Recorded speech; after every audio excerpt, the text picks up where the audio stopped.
types of sea life that was here at one time. And let's talk a little bit about peacocks. Peacocks are not native species on the peninsula, but they are rumored to have been actually a joke between Lucky Baldwin, who was one of the early residents of Los Angeles, whose estate is now the LA Arboretum. Have anybody in Arcadia visited up there? Well, it's alleged that Lucky Baldwin said to his friend Frank Vanderlip, who was the first gentleman to own the peninsula after its ranching days back in the early 1900s, that it was just too quiet around here. And Vanderlip's home is on the south side of the peninsula. They actually hired a weatherman to spend a year researching all the weather and microclimates on the land here, and all 16,000 acres of the land. This gentleman, his name was Gus Mora, set up little weather stations and then would check the data and analyze it and determine that the nicest weather of all, the coolest in the summer, the most moderate in the winter, the most readily sunshiny when it's foggy, was all on the south side, kind of near Portuguese Bend area, near the Portuguese Bend community. So he lived down there, and Lucky Baldwin is alleged to have given him a gift of 4 peacocks to liven things up in this quiet part of the world. And liven things up they did. So today we have quite a few more peacocks. They've multiplied and multiplied and multiplied, and your opinion about them kind of depends upon whether you live in close proximity to them or not, because they can be pretty large and pretty aggressive, but you can't dispute their beauty. And this gentleman is really, really putting on a good show for us. I think the only other thing he could do was to be displaying his feathers, but he's a pretty gorgeous guy. What are those two up on the beyond the picture? They're probably peahens. Oh, okay. It's hard for, let me see, I'll check with my binoculars. I don't know if we can get that on camera and get the telephoto going, but let's see. Yes, they're two. They're both, it looks to me as though they're 2 peahens. So, and this area is another one of the areas on the hill where peacocks can often be found. This is the terminus of Buckskin Lane. Dapple Gray and Buckskin can be reached from PV Drive. I'm sure you've passed the signs. And that's one place that if you want to come back here on your own and go for a hike, you can park here, and the trail starts right here. So, What street is that? Buckskin Lane, yeah. Just watch out for peacocks. And you can also hike. Today we're going to turn to the north and go this way, but if you want, you can hike down this hill and then up the next, and you eventually end up at PV Drive East, right by the golf course. You're kind of paralleling the golf course. From where we're standing here right now, too, you can see this. Does everybody see that big scarp of land that's kind of sheer, the big cliff with a lot of dirt? That area is the quarry of the gravel quarry that the Chandler family still runs. So, that's why this is called Chandler Preserve. It's also an area where the Palos Verdes Fault runs, and the northern edge of PV, all the way underneath the Vincent Thomas Bridge and out into the ocean, is a fault. It also extends up into past Redondo Beach. It's a fault that is kind of just parallel on a much more microscopic scale than the San Andreas Fault. It's moving much more slowly than the San Andreas, but it is a fault nonetheless, and it is one reason why PV was created, when forces under the earth, a number of branches of this fault, raised up the land to where it is today. There were some questions earlier about the radishes and whether you can eat them. If anybody would like to try them, they're actually quite tasty. The little fruits from the flowers have a really nice, delicate radish taste. Oh, and this is called radish? Wild radish, yeah. And it's non-native, so the more you eat, the better off we are, because we're not really trying to encourage it to grow here. But as you can see, weeding is a huge challenge, and the amount of wild radish that's behind me is quite a daunting task, because these seeds are in the ground. Every one of these that grows to be large enough to have the seeds pop will now have more seeds on the ground that will germinate when it starts raining next year. And they really kind of outcompete the native plants. So weeding has been a pretty big challenge here, and we'll see that throughout the day. The Conservancy has a number of techniques for weeding, one of which is to water throughout the year and get the weeds to grow when they're really young, and then wipe them out. So like just to do a little bit of watering in the summer. You've got to be really careful about that, because native plants really don't want to be watered in the summer. They will die and rot if they get too much water.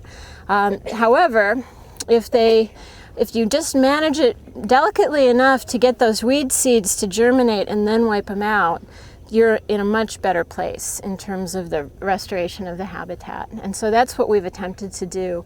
But this year's rain really has been a challenge. We got rain early. Way back in September was the first storm.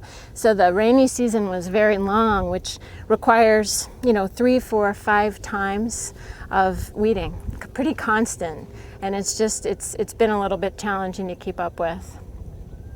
But it is pretty nonetheless, but feel free. Did you like it? Good? Okay. The Allen's hummingbird is one of 2 hummingbird species that we often see on the peninsula in this area, Allen's and Anna's hummingbirds. Anna's being the other species. It's a little bigger, a lot more green. But Allen's are very beautiful. They're rust-colored and green, and with the males having this beautiful, brilliant red throat. And they are here year-round, so your chances of seeing them are really quite good.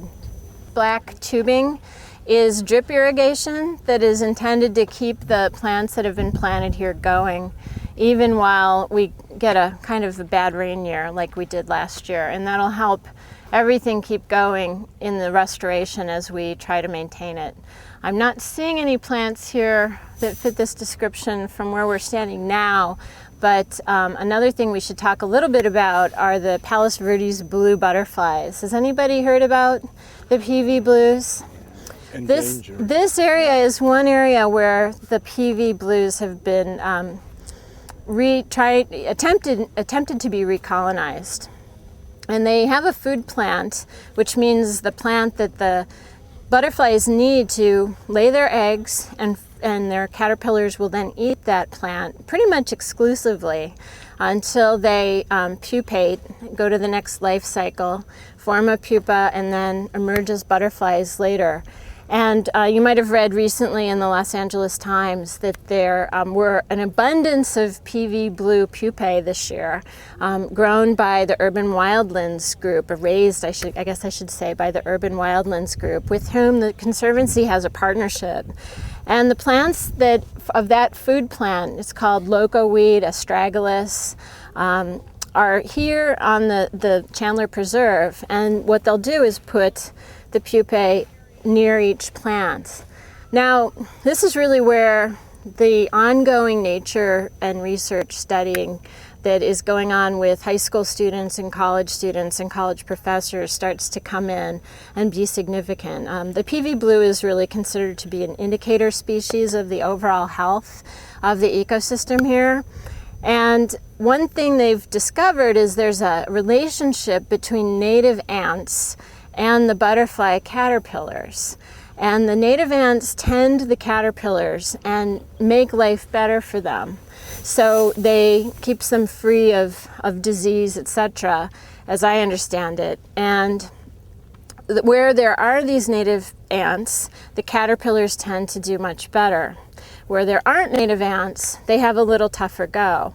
So one of the research projects was here to measure whether or not there are the presence of native ants.